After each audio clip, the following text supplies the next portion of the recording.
Hello, everyone. Thank you for coming back. Disability Pride Philadelphia. Today we are doing a virtual day of advocacy right here on social media because that's where you're at. That's one of the special things that our new system works with is meeting you where you're at, not asking you to join us. So we hope you enjoy the new feature. The one great thing about it is also if you would like captions, they are available to you through your social media outlet. Today we are on Facebook and on YouTube. So you can join us in either one of those spaces. You can comment, have questions. Please put them in the comment section, and we will ask them at the end. Today, oh, I'm sorry. I am Vicki Landers. I'm the executive director for Disability Pride PA. I'm a white woman with purple and teal hair today. I have brown glasses, and I have a bunch of my favorite things in the back. We are joined by Nancy Horton from the Mid-Atlantic ADA Center and with Rita Joe, who is our interpreter for the day. Thank you, Nancy, for joining us. I'm really excited to hear what the ADA says about voting. Well, thank you so much for having me. I'm just very excited to be here, and I'm very excited that folks are interested in voting. Yes, absolutely. We're doing a lot of conversations around voting, and we will continue to do those because it's a very important year. So, um, Yes, um, and yes, it's into that fundamental part of our society. yes. I always tell folks that as an American, it's your right and your responsibility to vote. Um, Exactly. I'm not going to tell you who to vote for. I think that you should gather the information from reliable sources and then make your choice. But vote because it does make a difference. Yes, that's what we encourage Yes, is be engaged. yes, absolutely. So I'm going to get us started here. I'm going to let Nancy. Has a couple slides that she's going to present. So I'm going to jump off, and I'm going to let Nancy and Rita Joe stay on with her presentation. I will be back after the presentation, and we'll take some questions from our participants on social media. Does that sound? Sounds good. Are you going to share my slides for me? Yes, I am. All right. Um, my name is Nancy Horton. I am with the Mid-Atlantic ADA Center, and we're going to talk a little bit about the ADA and voting today, focusing, of course, on access and the opportunity to vote, equal opportunities to vote for people with disabilities who are eligible to vote. So we're going to jump right in on our next slide and just talk a little bit about some of the highlights, the basics of Title II of the ADA, which is the part of the ADA that would really address access to voting, because Title II covers state and local governments and everything they do. All their programs, all their services, all their activities are covered by Title II. And so these are the entities that are usually conducting voting and related activities.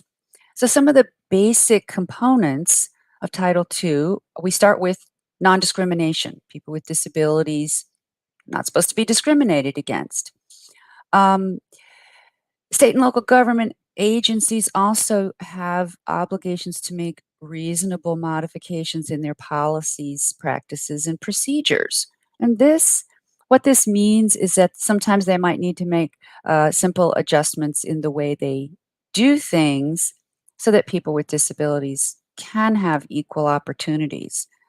So, some really common examples of that might include things like providing some assistance to a person with a learning disability or a cognitive disability filling out a form or allowing individuals with disabilities to be accompanied by service animals in places where animals are not typically allowed. And there are lots of other examples.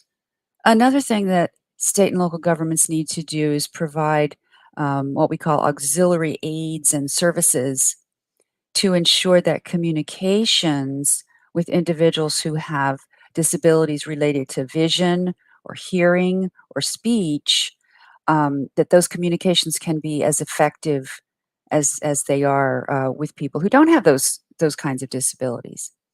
And finally, one of the core components of Title II is to ensure access to programs and activities that take place in older facilities, which may not be fully accessible or meet modern accessibility standards.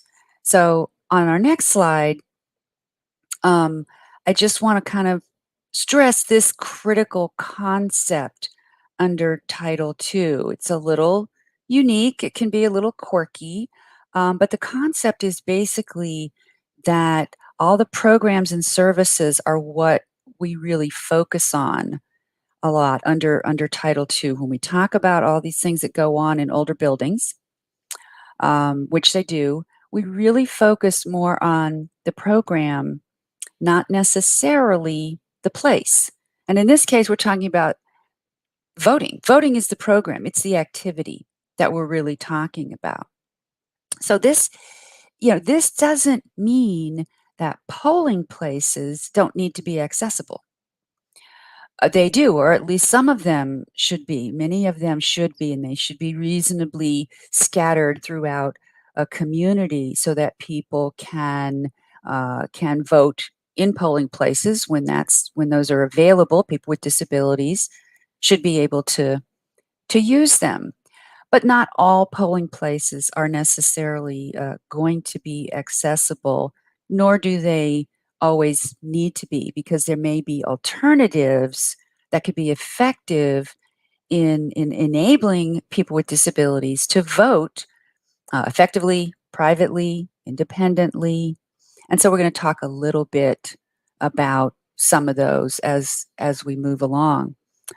So on our next slide, these are just some of the examples of options that might be used to ensure access to voting, particularly when there might be accessibility barriers at polling places.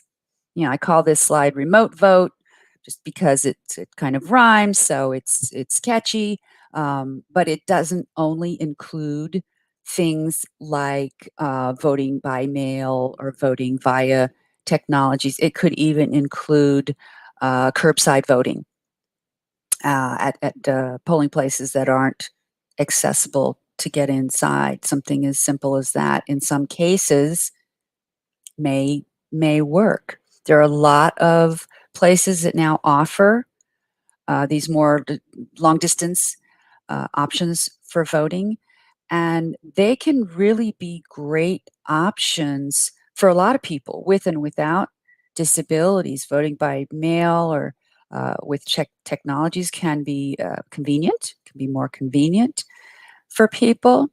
And so it's great to have options. But just like any kind of option, relying on only one can sometimes be problematic. Where we can have barriers at a physical polling place, sometimes a mail in ballot or a technology option may not work for people with certain types of disabilities. So we need to keep that in mind as well.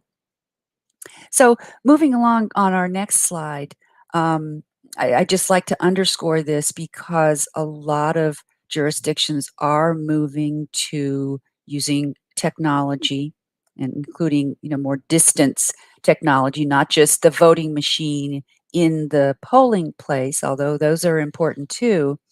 But we really want to look at if the technologies that are being used to facilitate voting are really accessible. I'm sure many of you are well aware that websites, apps, and things of this nature can present barriers for people with disabilities. So it's really something important to remember. And if you're working with your local election officials, your local jurisdictions, I really encourage folks to look into all the different options that are being made available and to really try to look at those equity issues pretty broadly. And we're not going to get into the weeds of that, but I just like to get a few things on folks' radar, so to speak. But on our next slide, um, even though I said, not every polling place necessarily needs to be accessible, but inaccessible polling places are definitely a common issue. In many communities, there are a lot of polling places, and there are a wide variety of types of facilities often that are used as polling places, and not only public buildings.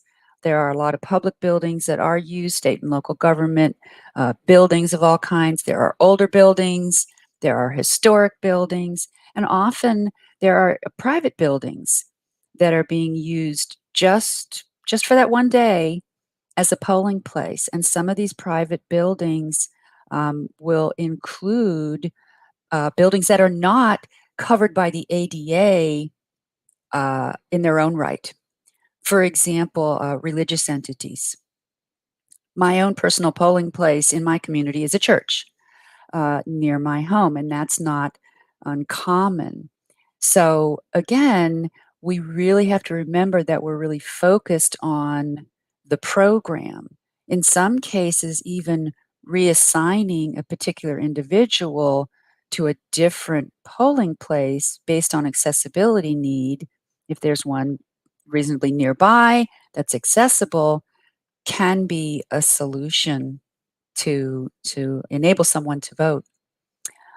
So on our next slide, I always like to remind folks when we talk about accessibility to polling places, especially because of the variety of polling places that are sort of pressed into service, some of them for this public use only for that one day, that temporary fixes are okay and can often really be a solution so that a facility that's not uh, accessible can be made accessible for this purpose to enable people to arrive at the site and get into the location where the voting takes place. Temporary ramps.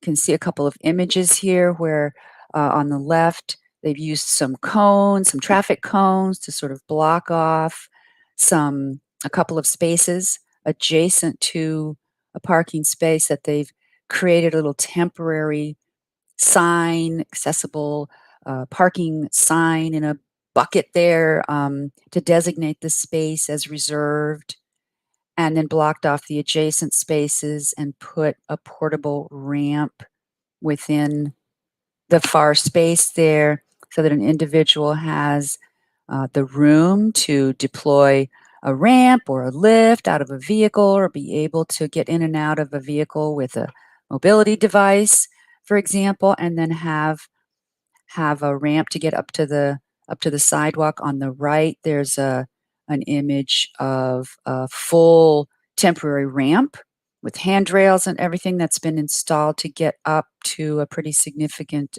step to get up to a facility.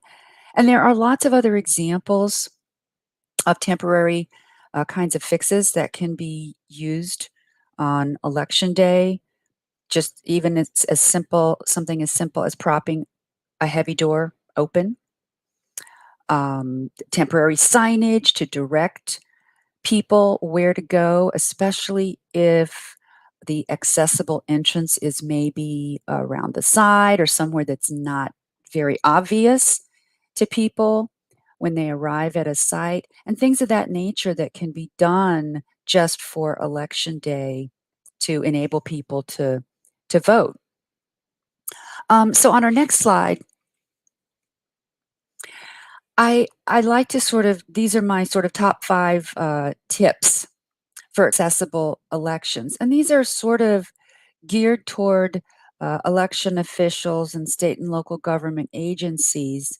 But I always encourage, if you're a person with a disability or an ally or an advocate, these are some things that you may want to be talking to your election officials about, or your state and local government agencies. These may be some things that are important that you can either bring to their attention, really encourage them to be very proactive about these issues, or help and support them in implementing some of these things. Starting with number one, look for and choose accessible polling places whenever possible.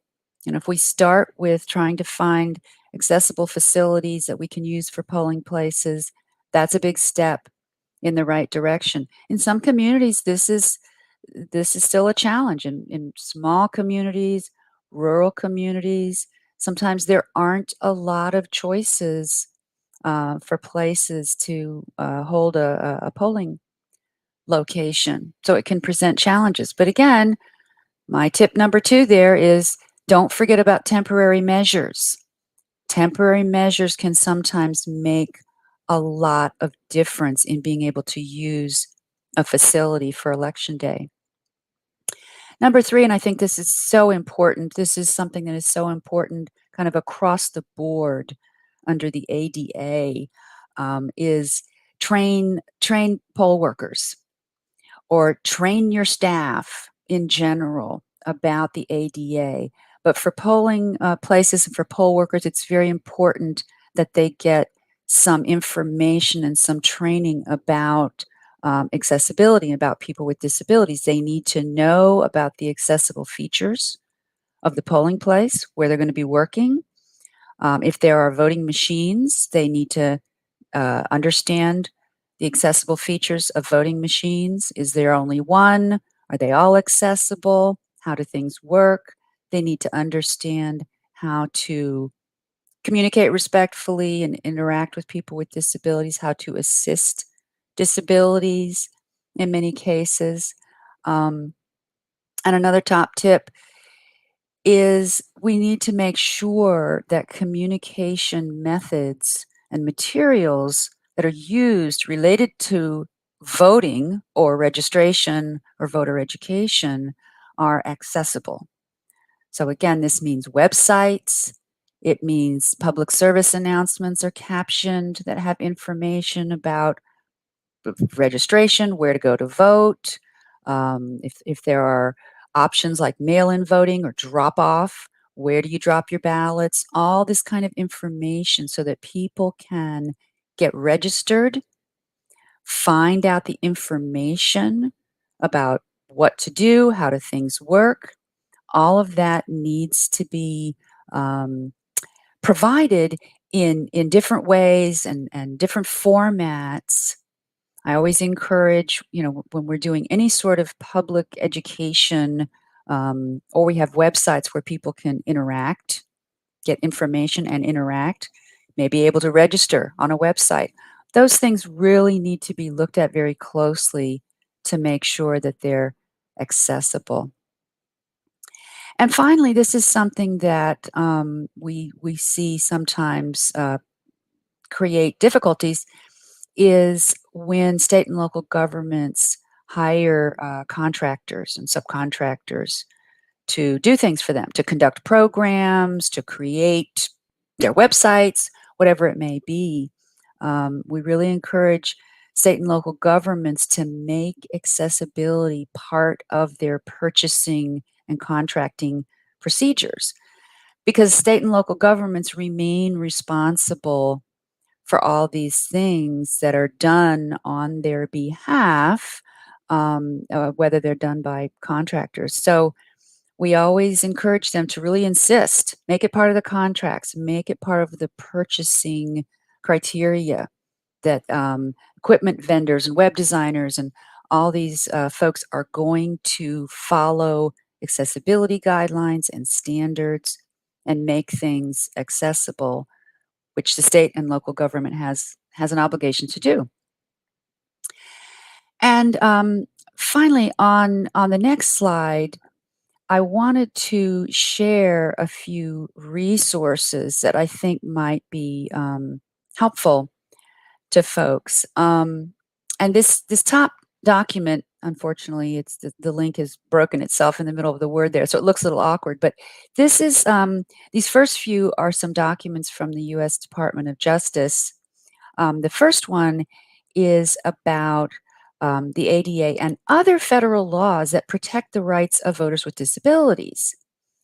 The ADA, the coverage of Title II is very broad. Like I said, it covers everything state and local governments do. So it absolutely addresses voting and everything that goes with that when state and local governments conduct those activities. But there are some very important other federal laws that also have some very important and sometimes very specific requirements included in them that are relevant for people with disabilities, including going all the way back to 1965.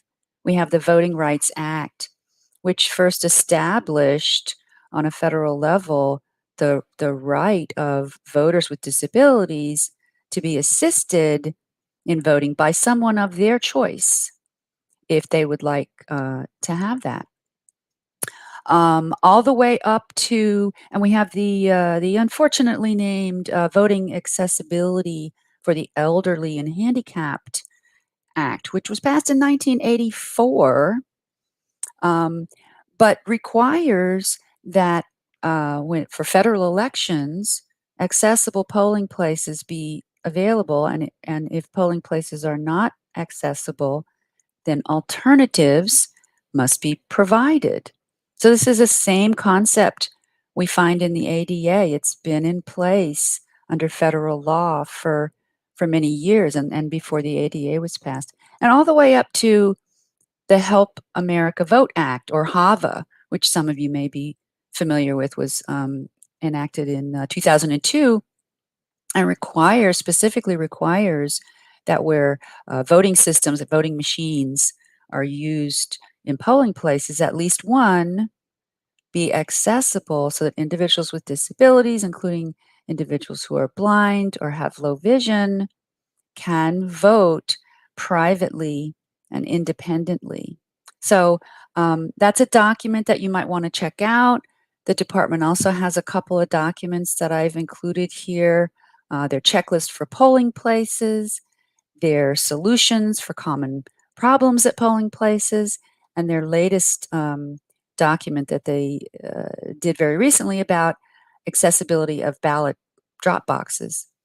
And then this other resource here, the Voting Accessibility section at the U.S. Election Assistance Commission, or EAC, is a nice resource. They have some nice information there on voting issues for people with disabilities.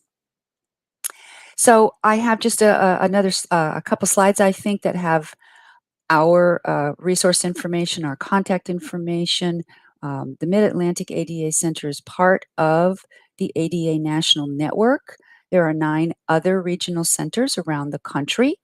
The toll-free number there, the 800-949-4232 number, is a national number. It works based on the area code of the phone that you call from. You will be connected to the region that serves that area code. And our national website is adata.org. The ADA centers are funded by the National Institute on Disability, Independent Living, and Rehabilitation Research, or NIDLR, which is in the Administration for Community Living within the U.S. Department of Health and Human Services. And then on our final slide is just our direct contact information here at the Mid-Atlantic ADA Center. Again, you can reach us on that toll-free number if your area code is in the District of Columbia, Delaware, Maryland, Pennsylvania, Virginia, or West Virginia.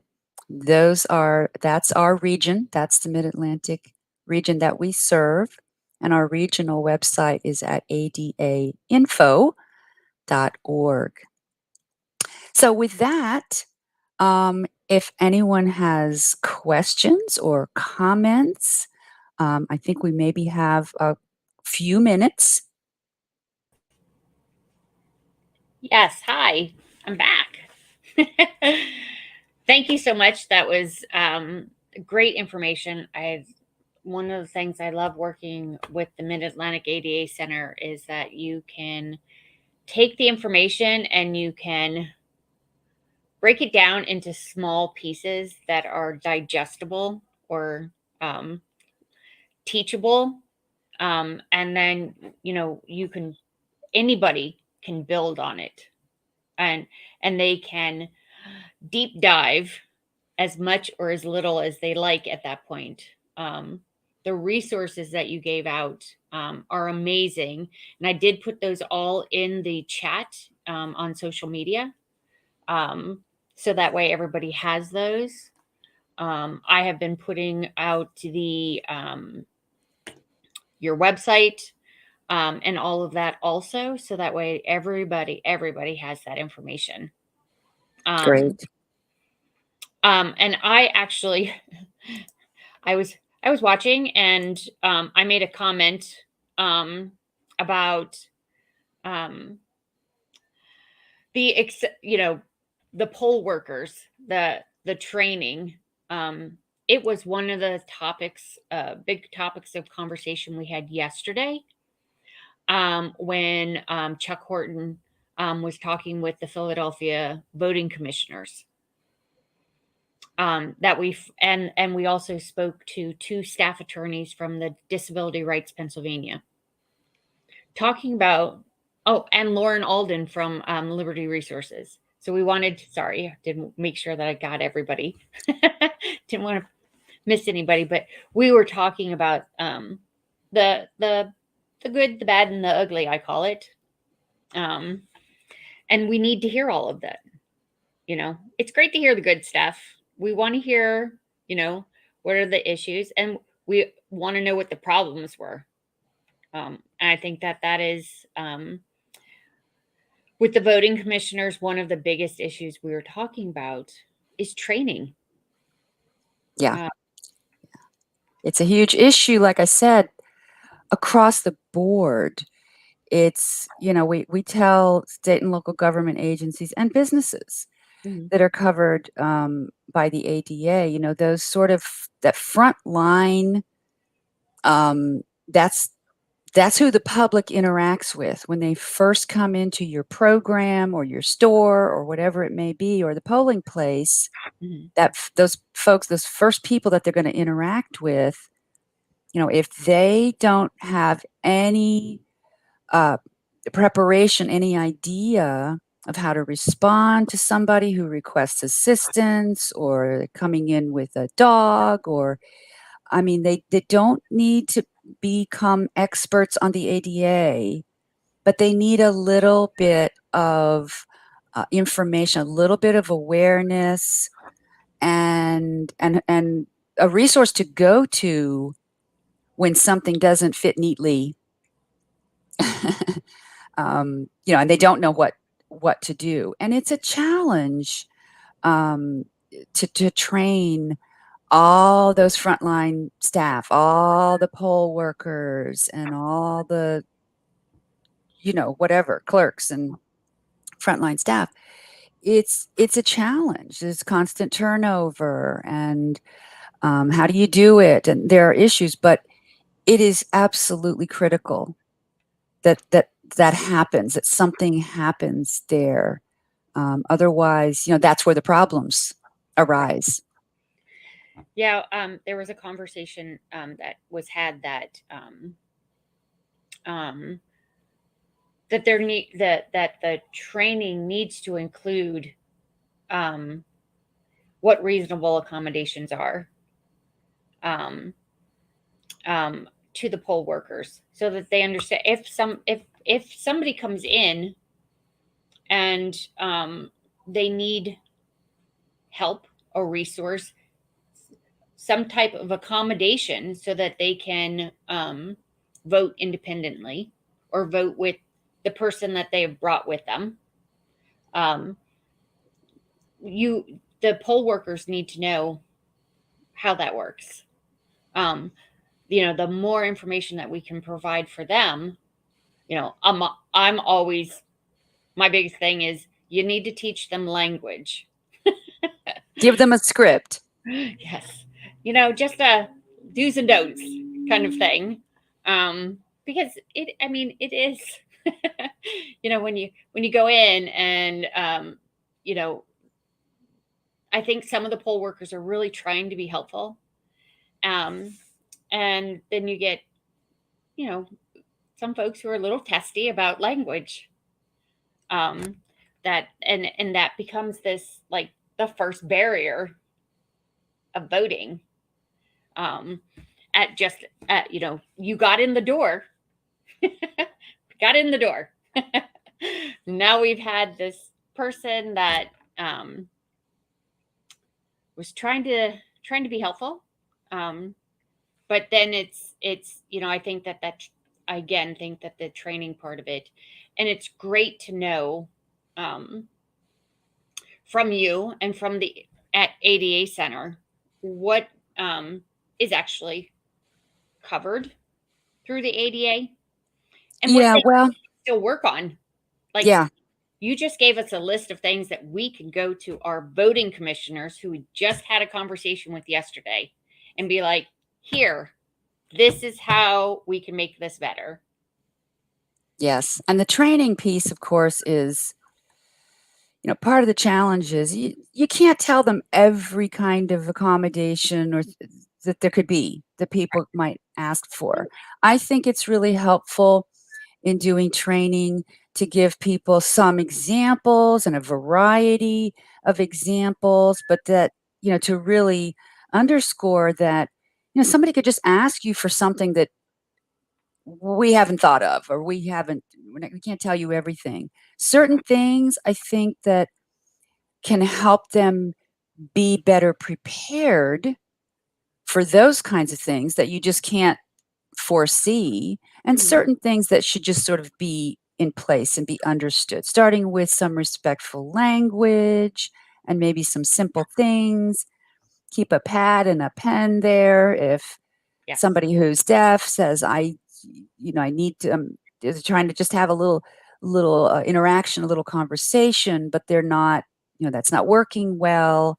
Um, if people are asking, can somebody come with me to help me? You don't want your poll worker saying, well, you can't, you got to do it alone, or Mhm. they just need some basic information so that they have the comfort level to begin with, that if they do get asked for some kind of assistance that they weren't prepared for, it's not gonna all fall apart Right.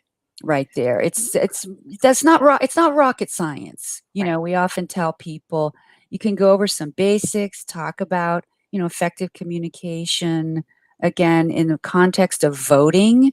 Mhm. Very, very often, it's not a lot of technical in-depth language. Sometimes it can be more than others, but sometimes it's just, where do I go? And here, sign here, and Yes. some pretty simple interactions. Mhm. Accessibility, of course. A lot of accessibility. We've talked kind of about getting in and out of the facility, but there's accessibility that has to do with the way the machines or the voting booths are set up. Yes. Can somebody using a wheelchair or a scooter or a walker kind of move around and vote and get to the booth and all these kinds of things, and some things that we encourage covered entities to think about. If there's going to be a long line, are there places where people might be able to sit, and wait, hold their place in line and be able to sit down, just to think about ways to make it more accessible, safer, more user friendly. During the pandemic, we've seen a lot of adaptations for those kinds of concerns, for making sure that we had social distancing and hand sanitizer available and all of these kinds of things. And it's, accessibility for people with disabilities is just another piece of making voting accessible and available for everybody who's eligible to do it.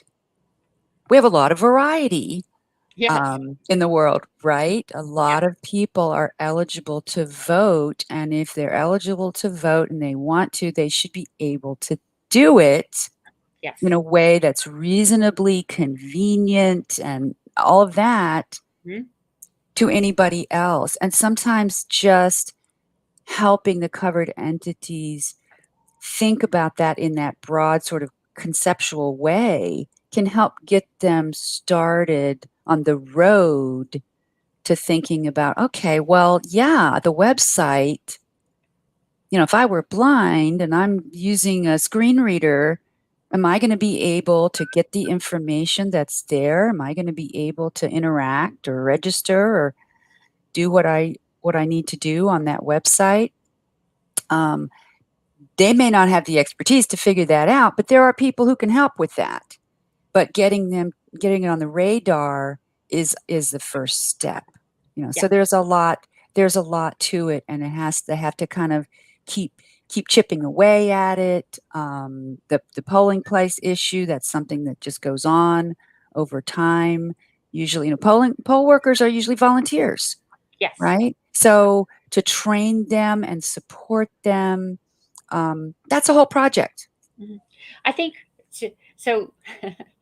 um, my personal opinion is if we trained to be kind, um, though we would be so much more accessible for everyone. Yes, Um, I like you, that. you know, um, there's it's a for no matter who you're training, you know, I trained. I was a customer service trainer for almost 10 years, and I actually started working. My first job was in customer service. I worked for Tom McCann, who was so customer service oriented that it ran him out of business. But the basics were there. Just kind of teaching folks to just be present and, like, you have no problem digging in your purse to grab somebody a pen if they need it. Like, just think of, like, you know, just if you can think of it just as, hey, let's just help. Let's somebody needs this. Let's just and just being a little kinder. And I'm not saying all poll workers are not kind, because there are some great poll workers. But I think in training programs that could be a big resource to them. Yeah, it's a great starting point. And Mhm. again, just kind of focusing on the basic concept of everybody who's here is eligible to vote, or they're there in support of someone who's eligible to vote. And so they all deserve that same level of respect, Yes. or the assumption that that's where we're going to start. Is a lot of it is really common courtesy, Yes. but it can help people. You mentioned language. I mean, language is evolving. It's an evolving thing, and that's okay. And Hmm. sometimes people say things that are they might be a bit out of fashion, but they don't mean uh, offense. Right. But they can learn that, here are some words that, you want to avoid, and here are some alternatives, and, Yeah.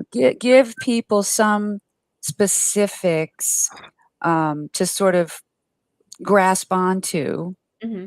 Somebody comes in with a dog. Here's what you can say. Here's what you shouldn't say. Right. Yeah. things like that can make a big difference for folks. And but again, if they start to understand that, a lot of this is just being respectful and being courteous, Mhm. and it goes a long, long way. But thinking about things like, how to set the pole place up so that it's accessible and safe. Yes. I always like to tell folks that accessible spaces are safer. Yes. Absolutely, for everyone. Yes, Um, yes. that was Looking out for things that would be hazardous to somebody who's blind. I mean, you don't have to be blind to necessarily to walk into a low-hanging sign or a tree branch that's overgrown, too far overgrown the sidewalk or something. Looking for common sense things is a big part of that as well. yes. I'm I am the clumsiest person. Um, and so I'm always like, can we please just like, we don't need the extra cords. Throwing rugs over cords does not really help. It just makes more of a tripping hazard. Um, Uh-huh. so, Yeah. but I might give you a run for your money. I'm pretty clumsy. I can trip over nothing. So, yeah, again, safety is, uh, you know, everybody benefits from accessibility in in that way. yes, And, nobody, no state or local government, no business, wants someone to get hurt right. on their property. Absolutely. And, if it's because of accessibility issues, sometimes those issues are just even more important for people with disabilities. If there's a big pothole in the access aisle of the accessible parking space, that can be a huge barrier and safety problem. So, safety first is a good way to prioritize accessibility, I think, Oh, yeah, as well. absolutely. So thank you so much for having the conversation. It's always a pleasure to talk to you. Um, I, I look forward to the work we're going to be doing in the future. Um, please tell everybody again where they can reach you. Um, Yes, yes, absolutely. You can again call us at 800-949-4232. In the Mid-Atlantic region, you will get us. If you're elsewhere, you'll get somebody like us. You can find us online at adainfo.org. But I do encourage folks to call us if you have really specific questions, scenarios that you'd like to kick around or something. We just love that. We live for the ADA. We live to talk about the ADA. That's what we do. So we really just love it when folks call us. yes. Again, thank you so much for being here today. Um, I wanted to make sure that we were talking about voting and advocacy this week. It was kind of my two things that I wanted, besides having fun for Disability Pride Philadelphia Week. Just kind of making sure everybody had some information, at least to kickstart more conversations. Theo Brady came on this morning and kind of did a call to action to um, thinking, coming together and learning more about advocacy and how we could work together in advocacy. So I'm really happy the way that today is going. I'm happy that that you and the Mid Atlantic ADA Center could be a part of this day. Everybody, thank you for everybody for coming and joining us today. I hope you learned something new. I think that's the greatest joy in being a human being is that we can learn every day. Um, Make sure that you're advocating for yourself because we have pride in ourselves, and pride is a feeling. Um, and I hope everybody comes back tonight. to check us out. We're going to be talking to the Vice President, Izzy Kaufman, all about knowing your sexual rights. A super important topic at the moment. And thank you to Rita Joe for interpreting for us today. And I hope everybody has a great afternoon. And we will see everybody either later today, tomorrow at Yards for a social, getting to know folks in and out of the area. And then we're going to be doing some marching and some partying on Saturday. So I hope everybody joins us. Talk to you all soon. Thank you so Thank much. you so much, Vicki. Thank you.